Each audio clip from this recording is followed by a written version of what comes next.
సరే మేము తిరిగి తీసుకొస్తాం పాక్ ఆక్రమిత కాశ్మీర్పై రాజ్యసభలో అమిత్ షా ఇచ్చిన స్పీచ్ని చూస్తే కాంగ్రెస్ ప్రభుత్వం కాలంలోనే దేశంలో ఉగ్రవాదం వేళ్ళూనికిపోయింది. అధికారంలో ఉండి కూడా ఏ ఒక్కరోజు ఉగ్రవాదం అంతానికి దృఢ సంకల్పంతో కాంగ్రెస్ పనిచేయలేదు.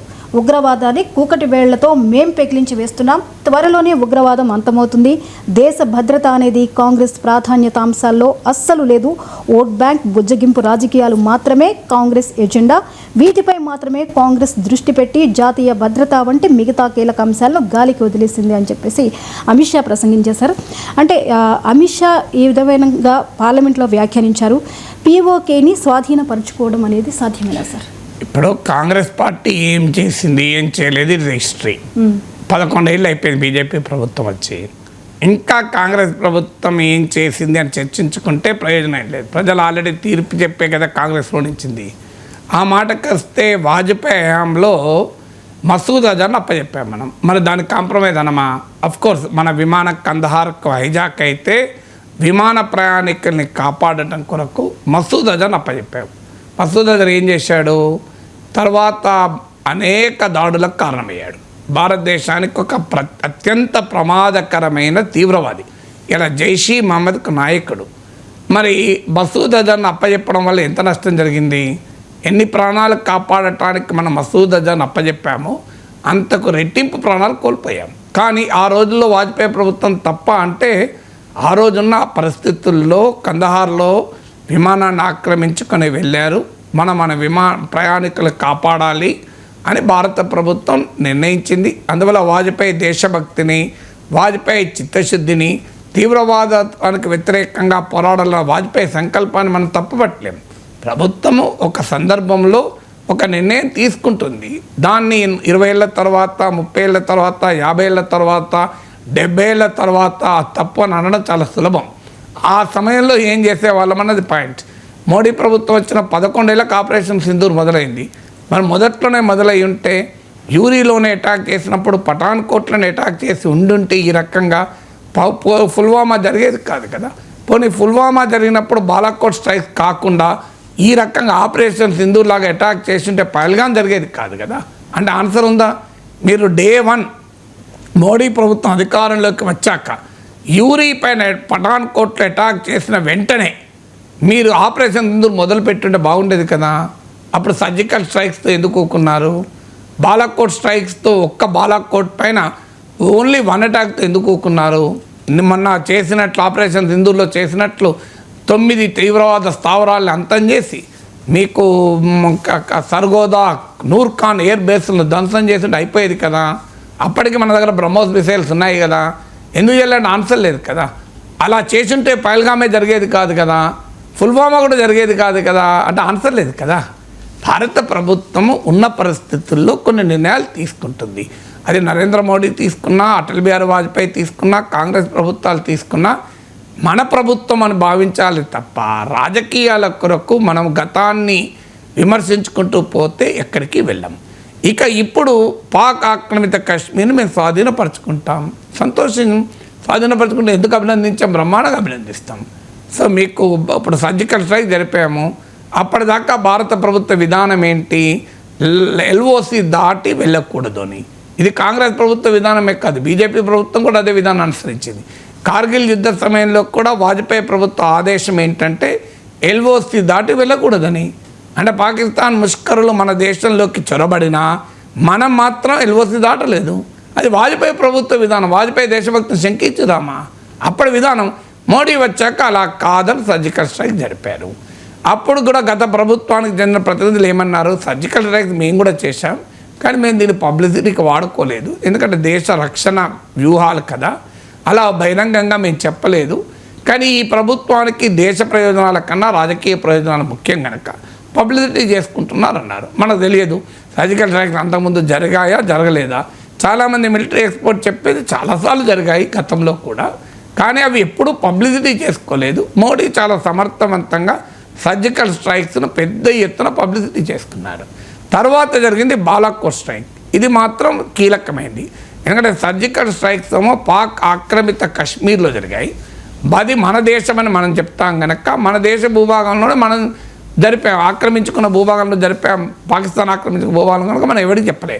కానీ బాలాకోట్ స్ట్రైక్ సిగ్నిఫికెంట్ ఏంటంటే డీప్ ఇన్సైడ్ పాకిస్తాన్ వెళ్ళి కొట్టాం. ఖైబర్ పఖ్తూన్ఖ్వా రాష్ట్రంలో, దీనికి మోడీ భాషలో చెప్పాలంటే అందరు గుస్కే మారే అన్నాడు. కరెక్ట్, అది గుస్కే మారే, దాన్ని అభినందించాం. కానీ బాలాకోట్ స్ట్రైక్స్ ఒక మొదటిసారి మనం గుస్కే మారిన మీకు ఒక్కసారి 54 ఏళ్ల క్రితం పోదాం. 1971 గుస్కే కైసే మారే, గుస్కే మారేతో పాకిస్తాన్ దో బన్ గయా. ఇది మర్చిపోతున్నాడు మోడీ మై గుస్కే మారే అభితో కోయి నై కరే, నేనే లోపలికి వెళ్ళి కొట్టాడు, ఎవడు చేయలే అంటున్నాడు. మోడీ కొట్టింది నిజం, దానికి అభినందనలు, ఎలాంటి డిస్ప్యూట్ లేదు. కానీ కోయి నై కరే అంటే తప్పు కదా. 50 साल के पहले घुसके मारे तो पाकिस्तान 2 बांट गए, एक पाकिस्तान हो गया, दोनों बांग्लादेश हो गया. ये सही बात नहीं है क्या?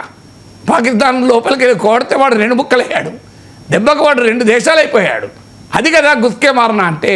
మరి ఆ గుస్కే మారిన 90,000 సైనికులు లొంగిపోయారు. మరి ఆ గుస్కే మారినతో పోలిస్తే ఈ గుస్కే మారిన తక్కువదే అవుతుంది కదా.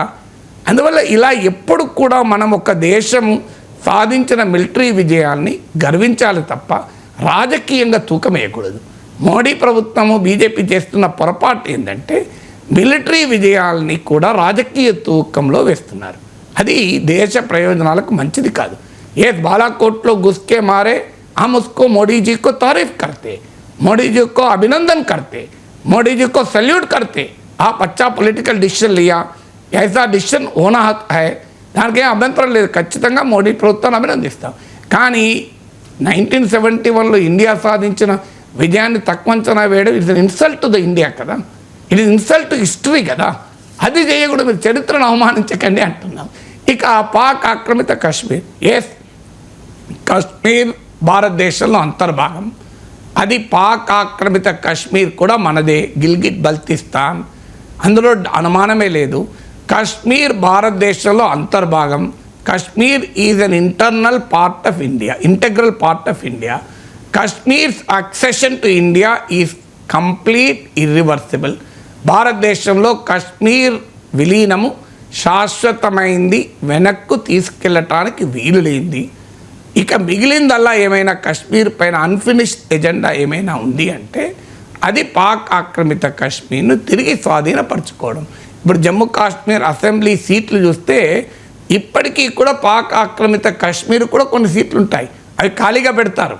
ఈవెన్ టుడే జమ్మూ కాశ్మీర్ అసెంబ్లీలో మన పార్ట్లో ఉన్న జమ్మూ కాశ్మీర్ సీట్లు మాత్రమే ఎలక్షన్లు జరుగుతాయి. పాక్ ఆక్రమిత కాశ్మీర్ కూడా మన అసెంబ్లీ సీట్లు ఉన్నాయి. మొన్న డీలిమిటేషన్లో కూడా పాక్ ఆక్రమిత కాశ్మీర్ కూడా అసెంబ్లీ సీట్లు పెట్టాం. అయితే అది పాక్ ఆధీనంలో ఉన్నాయి, అందువల్ల మన ఎన్నికలు జరపలేదు. ఇవాళ కాకపోతే రేపైనా ఖచ్చితంగా పాకిస్తాన్ ఆక్రమిత కాశ్మీర్ను స్వాధీనపరచుకోవాల్సిందే. కానీ ఇది మిలిటరీ లక్ష్యం, దీన్ని రాజకీయం చేయకండి, రాజకీయ లక్ష్యంగా మార్చకండి. మిలిటరీ లక్ష్యాలు దేశ లక్ష్యాలు, రాజకీయ లక్ష్యాలు పార్టీ లక్ష్యాలు. పార్టీ దేశం ఒకటి కాదనేది నేను చెప్పేది. ఇకపోతే మరో అంశం సార్, తీవ్రవాద వ్యతిరేక కార్యక్రమాలకి హిందూ దేవుళ్ళ పేర్లను అలాగే హిందూ మత సంబంధిత చిహ్నాలని మోడీ ప్రభుత్వం పెట్టడంపై ప్రతిపక్షాలు అభ్యంతరం వ్యక్తం చేస్తున్నాయి. అయితే అసలు భారతదేశంలో 80% మంది హిందువులే, మరి హిందూ దేవుళ్ళ పేర్లు పెడితే తప్పేంటి సార్?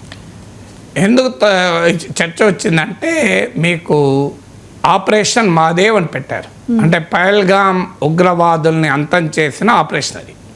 దానికి ఆపరేషన్ మహాదేవ్ అని పెట్టారు.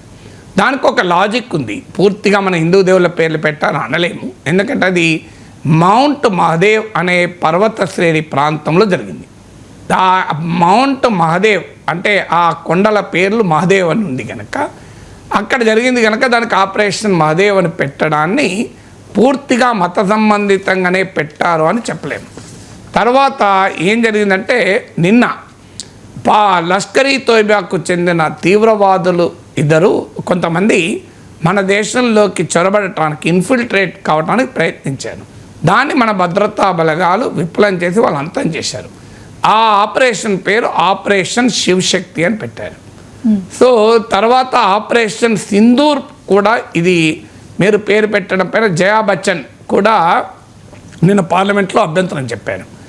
అయితే హిందూ దేవుళ్ళ పేర్లు, హిందూ మత చిహ్నాల పేర్లు పెట్టడం తప్పని కాదు, అవి మాత్రమే పెట్టడం మంచిది కాదు. పెట్టడం తప్పని నేను అంటలేను. మీరు అన్నట్లు 80% ప్రజలు హిందువులు. Hindu religion, Hindu culture, Hindu tradition, హిందువుల సాంప్రదాయాలు, సంస్కృతి, ఆచార వ్యవహారాలు భారతీయ నాగరికతలో భాగం, అందులో అనుమానమే లేదు. అందువల్ల ఇండియా సివిలైజేషనల్ సింబల్స్ను మనం వాడవచ్చు, కానీ అవి మాత్రమే వాడడం మంచిది కాదు. ఇంక్లూజివ్ ఉండాలి. ఎందుకు మంచిది కాదంటే మన సైన్యంలో ఒక్క హిందువులే ఉంటారా? మీరన్నా నిజమే, 80% ప్రజలు హిందువులు, కానీ మన సైన్యంలో ముస్లింలు ఉంటారు, సిక్కులు ఉంటారు, ఇతర మతస్థులు కూడా ఉంటారు కదా. మన సైన్యాన్ని మతపరం చేద్దామా? సైన్యాన్ని మతపరం చేస్తే ఏం జరుగుతుందో పాకిస్తాన్ చూస్తే అర్థమవుతలేదా? పాకిస్తాన్ను మనము ఒకే మతం అనే పేరిట రాజ్యం ఏలుతున్న ఏ దేశం బాగుపడ్డది నాకు చెప్పండి. ఇవాళ ఇస్లామిక్ రిపబ్లిక్లుగా ఉన్న ఏ ఒక్క దేశమైనా సుస్థిరంగా ఉందా? డెమోక్రసీగా ఉన్న దేశాలు సుస్థిరంగా ఉన్నాయి తప్ప మతరాజ్యాలుగా ఉన్న ఏ ఒక్క దేశము సుస్థిరంగా లేదు. ఇంక్లూడింగ్ నేపాల్ కూడా హిందూ రాజ్యంగా ఉన్నప్పుడు రాచరికం ఉండే, ప్రజాస్వామ్యం లేదు. హిందూ రాజ్యం ఉన్నంత కాలం రాచరికమే, అంటే డెమోక్రసీ లేదు. అంటే మతరాజ్యాల్లో డెమోక్రసీ ఉండదు అనటానికి ఇది ఉదాహరణ కదా. ఇస్లామిక్ రాజ్యాలుగా నేను మీకు హిందూ కింగ్డమ్ పేరు చెప్పాను, నేపాల్. సో మీరు ఇప్పటికీ కూడా నేపాల్లో ఉన్న హిందూ మత రాజకీయాలు చేసేవారు రాష్ట్రీయ ప్రజాతంత్ర పార్టీ అంటారు. భారతీయ జనతా పార్టీ కూడా నేపాల్లో ప్రజాస్వామ్యం కోరుకోదు. నేపాల్లో తిరిగి రాజు జ్ఞానేంద్ర అధికారంలోకి రావాలని బీజేపీ కోరుకుంటుంది. ఎందుకు? మతరాజ్యము రాచరికము ఒకటే. మీకు మతరాజ్యానికి రాచరికానికి ఉన్న సంబంధాలు అవి. అందువల్ల మతం పేరిట రాజ్యం ఎక్కడైనా ప్రజాస్వామ్యం ఉండదు. అది ప్రజాస్వామ్యానికి విరుద్ధ సూత్రం. అది ఎక్కడైనా మీరు ఒక దేశంలో భిన్న మతాల వాళ్ళు ఉంటారు, భిన్న భాషల వాళ్ళు ఉంటారు. కాదు మా ఒక్క మతమే, మా ఒక్క భాష మెజారిటీ కనుక వాళ్ళే ఉండాలంటే శ్రీలంక ఏమైందో చూడండి ఒక్కసారి. శ్రీలంకలో బుద్ధిస్టులు, సింబలీస్, తమిళియన్స్ ఉంటారు. సింబలీ బుద్ధిస్ట్ డామినేషన్ వల్ల శ్రీలంక ఈరోజు అట్టుడుకుపోతుంది. బౌద్ధ మతం ఎంత శాంతియుత మతం మీరు చెప్పండి. అయినా కూడా బౌద్ధ మతమే ఉండాలి, సింబలీ భాషనే ఉండాలి అంటే శ్రీలంక అంతర్యుద్ధం చూసి, సివిల్ వార్ చూసింది. మియన్మార్ కూడా బౌద్ధమే కదా, చాలా శాంతియుత మతం కదా. కానీ అక్కడ రోహింగ్యాలను మంటల్లో కాలుస్తారు, చిన్న పిల్లలు కూడా తీసుకెళ్ళి మంటల్లో పడేస్తారు. అంటే మనము మతరాజ్యాలుగా ఉన్న తాలిబాన్ ఎలా చూస్తున్నాం మనం? ఆఖరికి సౌదీ అరేబియా ఇస్లామిక్ కంట్రీ కదా, కానీ సౌదీ అరేబియాలో ఒక ప్రావిన్స్లో షియాలు ఎక్కువ ఉంటారు. సో సున్నీ డామినేటెడ్ సౌదీ అరేబియాలో తోటి ముస్లింలు షియాలు అయినందుకు వాళ్ళపైన దాడులు చేస్తున్నారు. మీకు సిరియా ఉదాహరణ. సిరియాలో సున్నీ ముస్లింలు మెజారిటీ, కానీ 80% మీరు వాళ్ళే. కానీ అందులో అలవైట్ షియా ముస్లిమ్స్ ఉన్నారు. మీకు బషర్ అల్ అసద్ అలవైట్, ఇవాళ అలవైట్లను ఊచకొతకు వస్తున్నారు, వాళ్ళే ముస్లింలే కదా. మరి మీరు అలాగే మీకు డ్రూజులు ఉన్నారు. డ్రూజులు కూడా 11th సెంచరీలో షియాకు చెందిన ఒక ఇస్లామిక్ గ్రూప్. అది ఆడ డ్రూజుల మీద దాడులు చేస్తున్నారు. మరి వాళ్ళు షియాలే కదా, వాళ్ళు ముస్లింలే కదా. అంటే ఆఖరికి ముస్లిం రాజ్యాల్లో కూడా మళ్ళీ శాఖలుగా కొట్టుకుంటున్నారు. అందువల్ల మతరాజ్యం ఎప్పుడూ మంచిది కాదు. అందువల్ల మనది సెక్యులర్ కంట్రీ కనుక మన ఆర్మీని మీరు రిలీజియస్ చేయకండి. ఆర్మీ రిలీజియస్ అయితే ఏం జరుగుతుందో మీకు ఒక్కసారి గుర్తు చేస్తాను. ఆపరేషన్ బ్లూ స్టార్ అని భారత ప్రభుత్వం ఇందిరాగాంధీ హత్యకు కూడా కారణమైన చివరికి అది జర్నైల్ సింగ్ భింద్రాన్వాలే అనే సిక్కు తీవ్రవాది పవిత్ర స్వర్ణ దేవాలయం గోల్డెన్ టెంపుల్ స్థావరంగా చేసుకొని పంజాబ్లో టెర్రరిజాన్ని, తీవ్రవాదాన్ని ప్రమోట్ చేసిన సమయంలో భారత సైన్యము పవిత్ర స్వర్ణ దేవాలయంలోకి వెళ్ళి భింద్రాన్వాలే తదితర తీవ్రవాదులను అంతం చేశారు. ఇది ప్యూర్లీ దేశం కొరకు, దేశ భద్రత కొరకు, దేశ రక్షణ కొరకు చేసిన పనే తప్ప సిక్కు పవిత్ర మతస్థలాన్ని అవమానించడం కొరకు కాదు కదా. కానీ ఏం జరిగింది తర్వాత? సిక్కు పవిత్ర మతస్థలంలోకి మీరు సైన్యాన్ని పంపించారన్న పేరిట పంజాబ్లో ఇప్పటికీ కూడా తీవ్రవాదం పోవడం, సిక్కు ఉన్మాదం పోవడం లేదు. కెనడాలో ఖలిస్తాన్ వాదం పోవడం లేదు. నిన్నగాక మొన్న సిక్కు తీవ్రవాది పార్లమెంట్కి ఎన్నికయ్యాడు. మీకు ఇందిరాగాంధీ హత్యకు కారణమయ్యారు. సొంత ఆంతరంగిక భద్రత అంటే ఇందిరాగాంధీ సెక్యూరిటీ గార్డే కాల్చిపడేశాడు. ఇది చూసాం కదా మనం. ఆఖరికి ఇంకా ప్రమాదకరం చెప్తాను, జర్నైల్ సింగ్ బింద్రాన్ వాళ్ళేను భారత సైన్యాలు అంతం చేసినప్పుడు వాడు తీవ్రవాది. జర్నైల్ సింగ్ మద్దతుగా సిక్కు రెజిమెంట్ తిరుగుబాటు చేసింది. ఎంత ప్రమాదకరమో చూడండి. మతం సైన్యంలోకి ఎంటర్ అయితే ఫార్చునేట్లీ సిక్కు సైనికులందరూ ఈ ప్రభావానికి లోను కాలేదు. వాళ్ళు అద్భుతమైన దేశభక్తి చూపారు. కానీ ఒక సిక్కులు కొంతమంది జవాన్లు, సిక్కు రెజిమెంట్ తిరుగుబాటు కాదు సార్, క్షమించండి, సిక్కు జవాన్లు కొంతమంది బయటకు వచ్చి తిరుగుబాటు చేశారు. మరి అదృష్టవశాత్తు సిక్కు సైనికులందరూ తిరుగుబాటు చేయలే, కొద్దిమంది చేశారు జవాన్లు. అంటే మతము సైన్యంలోకి ఎంటర్ అయితే ఎంత ప్రమాదకరమో ఆ అనుభవం చెప్తుంది. దీన్ని కోరుకుందామా మనం? దీన్ని అంగీకరించుదామా? అందువల్ల మీరు కేవలం ఒకే మతానికి సంబంధించిన సింబల్స్ వాడితే ఇది ప్రమాదకరం. అది మోడీ ప్రభుత్వం కూడా గుర్తించి ఆపరేషన్ సింధూర్ పైన బ్రీఫింగ్లో ఇద్దరు మహిళా అధికారులను పెట్టారు. మీకు గుర్తుంది కదా, అందులో ఒకరు హిందూ, ఇంకోరు ముస్లిం. ఎందుకు పెట్టారు? పల్లెక పెట్టారా? కల్లల్ సోఫియా ఖురేషిని పెట్టారు. ఎందుకు పెట్టారు? దురదృష్టం ఏంటంటే ఆ సోఫియా ఖురేషి పైన బీజేపీ మంత్రులు నోటికెచ్చినట్టు కామెంట్లు చేశారు. కానీ ఇద్దరిని ఎందుకు పెట్టారు? ఒక హిందువును, ఒక ముస్లింను మోడీ ప్రభుత్వం తెలివి తక్కువగా పెట్టలేదు.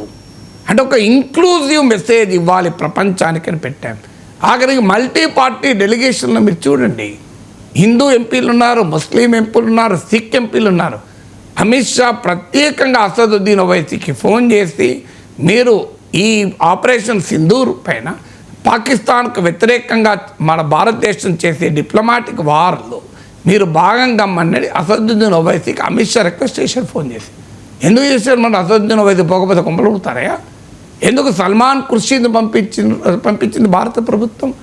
We want to send a message to the world, India is a secular country. అందుకే కల్నల్ సోఫియా ఖురేషి బ్రీఫింగ్ ఇచ్చింది. అందుకే సల్మాన్ ఖుర్షీద్లు, అసదుద్దీన్ ఓవైసీలు వెళ్ళి పాకిస్తాన్ ఎక్స్పోజ్ చేశారు. మరి ఇది సెక్యులర్ సింబాలిజం కాదా? మరి మీరు యాంటీ టెర్రరిస్ట్ ఆపరేషన్స్కు సెక్యులర్ సింబాలిజాన్ని వాడకుండా ఒక రిలీజియస్ సింబాలిజాన్ని వాడడం మోడీ ప్రభుత్వం అనుసరిస్తున్న విదేశాంగ నీతి కూడా వ్యతిరేకం కదా అని. ఇదే కాంట్రడిక్షన్ ఏంటి? అక్కడేమో కల్నల్ సోఫియా ఖురేషిని పెట్టి ఒక సెక్యులర్ మెసేజ్ పంపుతారు, ఇక్కడేమో యాంటీ టెర్రరిస్ట్ ఆపరేషన్స్కు కేవలం ఒక మతానికి సంబంధించి మళ్ళీ చెప్పేది ఆపరేషన్ మాదేవ్ అనడం తప్పు కాదు, ఆపరేషన్ సింధూర్ అని పేరు పెట్టడం తప్పు కాదు, ఆపరేషన్ శివశక్తి కూడా తప్పు కాదు. ఎందుకంటే 80% మంది హిందువులే మీరు అన్నట్లు. హిందూ సాంప్రదాయాలు, ఆచారాలు, వ్యవహారాలు, సంస్కృతి, భారతీయత కాదని ఎవరు అనగలరు? ఇది భారతీయ నాగరికత. హిందువుల నాగరికత లేకుండా భారతీయ నాగరికత ఎక్కడుంది? కానీ ఇంక్లూజివ్గా పెట్టండి అంటున్నాను. అన్ని మతాలకు సంబంధించినటువంటి సింబల్స్ వాడండి. ఎలాగైతే మీరు సోఫియా ఖురేషిని ఉపయోగించి ప్రపంచానికి మీరు ఒక సింబాలిజాన్ని పంపారు, ఎలాగైతే సల్మాన్ ఖుర్షీద్, అసదుద్దీన్ ఓవైసీతో పాటు సిక్కు ఎంపీలను కూడా పెట్టి మల్టీ పార్టీ డెలిగేషన్లో సెక్యులర్ ఇమేజ్ పంపారు, దీన్ని కూడా సెక్యులర్ చేయండి అంటున్నాం. Make it inclusive, don't make it exclusive. సైన్యంలో మతాన్ని తీసుకొచ్చి సైన్యంలో రాజకీయాలను తీసుకొస్తే అది చాలా ప్రమాదకరం. తాత్కాలికంగా భారతీయ జనతా పార్టీ రాజకీయ ప్రయోజనాలు నెరవేరుతాయేమో కానీ భారతదేశ ప్రయోజనాలు దెబ్బతింటాయి. India is more than BJP. Nation first, party next అన్నది బీజేపీ విధానమే కదా, దాన్నే అనుసరించండి అని చెప్తున్నాను. Okay sir.